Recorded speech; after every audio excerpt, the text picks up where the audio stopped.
السلام عليكم ورحمة الله وبركاته. ازيكم حبايبي؟ عاملين ايه؟ يا رب تكونوا بخير وبصحة وبسعادة وبسلامة كده دايما يا رب. حبيت اشارككم الفرحة الجميلة بتاعتنا، فرحة بنت اختي وصاحبتي وحبيبتي. بصوا، مش عايزة اقول لكم العروسة دي حبيبة قلبي، الطيوبة العسولة الانسانة الرقيقة. بصوا، مش عايزة اقول لكم عسل، طيبة جدا. ادعوا لها كده ربنا يسعدها، وعريسها ما شاء الله عليه الله اكبر. ربنا يا رب يسعدهم كده ويفرحكم باولادكم، ويسعد كل حبايبكم كده دايما يا رب.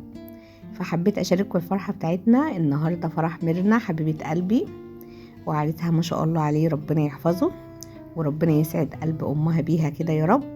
من الناس العزيزه على قلبي، المحترمه الخلوقه زي ما قلت لكم. فحبيت اشارككم الفرحه الجميله بتاعتنا. هنا طبعا هم كتبوا الكتاب وغيروا الدبل.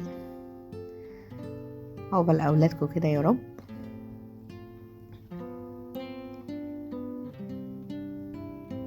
والفرحة بتاعتها كانت جميلة جدا جدا جدا، وكلنا اتبسطنا وكان ما شاء الله عليها وعلى فرحها.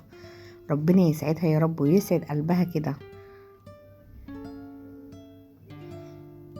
كملوا بقى الفيديو بتاعنا وشوفوا اللقطات الجميلة بتاعت العروسة والعريس.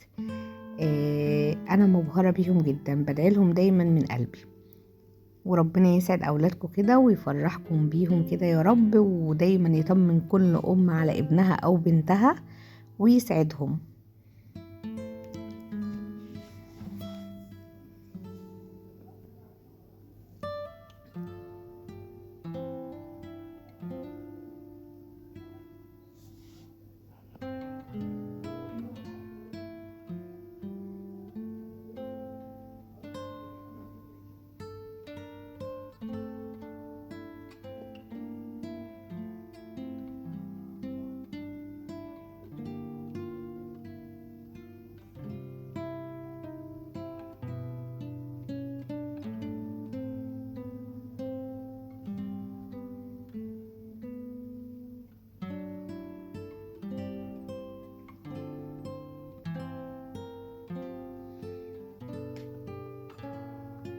الفرح بتاعهم كان جميل جدا جدا، ما شاء الله ما شاء الله ما شاء الله، كان جميل.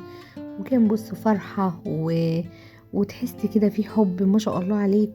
يعني بص الفرح بتاعها كان تحفة. بتمنى لها ربنا يسعدها هي وعريسها يا رب يا رب. دعواتكم ليهم كده بالسعادة ان شاء الله، ويفرحكم بأولادكم كده يا رب.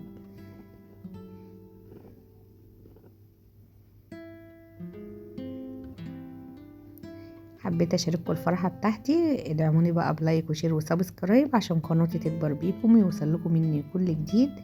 وانتظروني ان شاء الله في فيديوهات قادمة، سواء كانت اكلات او جولات، ان شاء الله هتنال اعجابكم باذن الله.